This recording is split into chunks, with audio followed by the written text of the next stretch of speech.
Terima kasih Anda masih bersama kami di Dialog Newsroom dan akan kita lanjutkan lagi perbincangan kita. Saya akan ke Bapak Idam Holik terlebih dahulu dari KPU. Pak Idam, tadi sudah berbincang dengan Pak Gus. Pak Gus juga tadi sudah menjelaskan bahwa hingga saat ini belum ada satupun keputusan, masih usulan-usulan saja. Nah ini kan ada usulan 75 hari, ada 90 hari. Nah menurut pandangan Anda sendiri, jika durasi ini dipersingkat, apakah untuk sosialisasi dari KPU untuk pengenalan calon ini cukup durasinya? Ya, sebelum saya menjawab pertanyaan tersebut, terlebih dahulu kami menjelaskan hasil kesimpulan rapat konsinyering pada tanggal 13 sampai 15 Mei 2022 di Jakarta, itu ada ini kesimpulan yang di mana KPU harus melakukan kajian untuk masa kampanye 75 hari atau 90 hari. Kedua alternatif masa kampanye tersebut hari ini sedang kami lakukan kajian secara matang agar nanti pada saat kami diundang untuk mengikuti rapat kerja ataupun RDP di Komisi 2 kami bisa sampaikan secara deskriptif dan secara elaboratif sehingga publik dapat memahami tentang kebutuhan masa kampanye dengan baik. Dan nanti rapat dengar pendapat di Komisi 2 tersebut juga akan disiarkan secara langsung lewat live streaming. Selanjutnya saya akan merespon terhadap pertanyaan tersebut, apakah cukup atau tidak ya.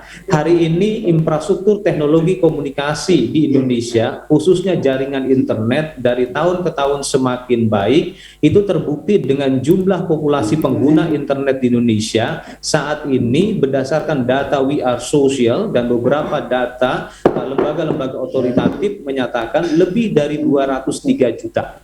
Nah, pada tahun 1999, pada tahun 2019 yang lalu, maksud saya pada saat pemilu, jumlah pemilih dalam daftar tetap itu sebanyak 192 juta lebih. Artinya dengan demikian bisa dipastikan mayoritas atau pada umumnya pemilih di Indonesia sudah bisa mengakses internet. Dan kita ketahui kelebihan internet selain interaktif tidak dibatasi oleh ruang dan waktu, dan bahkan hari ini penggunaan internet secara individual itu rata-rata lebih dari 8 jam 30 menit. Nah, artinya potensi komunikasi politik peserta pemilu itu menyentuh seluruh pemilih itu berpeluang. Tinggal sampai sejauh mana konten-konten yang disampaikan oleh peserta pemilu termasuk caleg ini adalah konten-konten yang menarik atau atraktif sehingga pemilih dapat menyaksikan ataupun mempelajari konten-konten tersebut. Tentunya dalam konteks ini KPU akan berkomitmen untuk meningkatkan literasi media pemilih ataupun literasi informasi pemilih melalui kegiatan sosialisasi dan pendidikan pemilih. Karena kita ketahui hari ini lanskap demokrasi elektoral Indonesia masih berada dalam era politik pasca kebenaran yang dimana kita juga harus mengantisipasi beredarnya hoax, disinformasi, hate speech ataupun politik identitas. Tapi saya sangat yakin kalau kita semua, seluruh elemen bangsa berkolaborasi untuk mengantisipasi hal tersebut, saya yakin penyelenggaraan pemilu serentak 2024 akan jauh lebih baik. Baik, ya saya ke Pak Gus.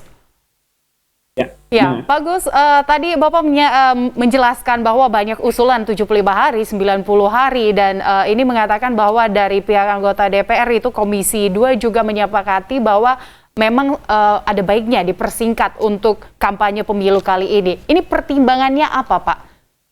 Jadi, sebagaimana yang ditegaskan oleh Bapak Presiden, bahwa ketika KPU melakukan konsultasi kepada Bapak Presiden, soal dan lain sebagainya, salah satu amanah yang beliau sampaikan adalah bagaimana mempersingkat durasi kampanye.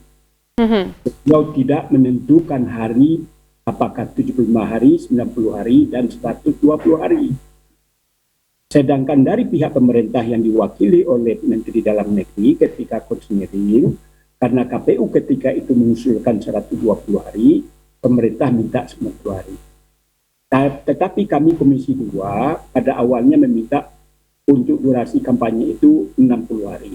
Dengan catatan. Jadi oleh karena itu konsinyering itu adalah gunanya menyatukan visi dan persepsi. Jadi belum ada satupun keputusan berkaitan tentang kepastian berapa durasi kampanye. Usul kami minta kepada KPU agar dibuat juga simulasi, ya kalau 75 hari bagaimana bentuknya, 90 hari bagaimana pula caranya. Tapi dengan catatan kedua persoalan itu harus difasilitasi oleh DPR bersama pemerintah tentang masalah pengadaan logistik yang akan dipermudah oleh Bapak Presiden, kemudian masalah sengketa pemilu yang akan dipersingkat oleh Bawaslu bersama Mahkamah Agung. Kalau dua hal itu bisa dilakukan, maka kemungkinan antara kalau 75 hari itu sudah kesepakatan anggota Komisi 2 dari berbagai fraksi sepakat untuk dilakukan simulasi itu, dan kita akan dukung hal-hal yang akan menghambat dan lain sebagainya itu sebagaimana dua hal yang saya sebutkan tadi. Nah, keputusannya nanti tentu kita juga minta pertimbangan kepada KPU. Mana yang lebih rasional, tentu kita juga tidak bisa juga menekan KPU dalam persoalan ini. Baik, Pak Gus. Ya, saya ke Pak Idam. Pak Idam, tadi Pak Gus juga menyatakan bahwa ini bisa berjalan dengan durasi dipersingkat jika dari pemerintah memfasilitasi adanya namanya logistik pemilu. Nah, ini seperti apa nanti logistik pemilu ini, Pak? Pada saat kami bertemu dengan Bapak Presiden, beliau menegaskan pemerintah sepenuhnya mendukung kebutuhan pemilu, baik dari sisi regulasi maupun kebutuhan logistik serta anggaran.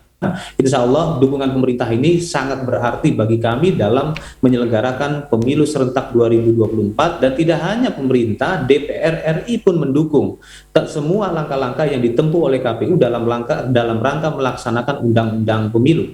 Terkait dengan logistik, ini sebenarnya tidak sekedar pada persoalan logistik, tapi juga ada sengketa proses pemilu, ya, yang dimana sengketa proses pemilu ini juga akan mempengaruhi proses produksi logistik itu sendiri. Berdasarkan pada pasal 270, 271, 272 dan 273, proses sengketa pemilu itu selama 47 hari kerja atau 56 hari kalender masa kampanye. Dan ini juga akan mempengaruhi proses produksi distribusi kemasan logistik. Nah, terkait dengan hal tersebut, kami saat ini sedang mematangkan perencanaan kami alternatif masa kampanye, baik itu 90 hari ataupun 75 hari, yang nanti pada saat RDP kami akan presentasikan di dalam rapat Komisi 2 dan disaksikan oleh rakyat masyarakat. Baik, Pak Idam Holik, anggota KPU RI, dan Pak Gus Pardi Gaus, anggota Komisi 2 DPR RI, terima kasih sudah bergabung bersama kami di Dialog Newsroom.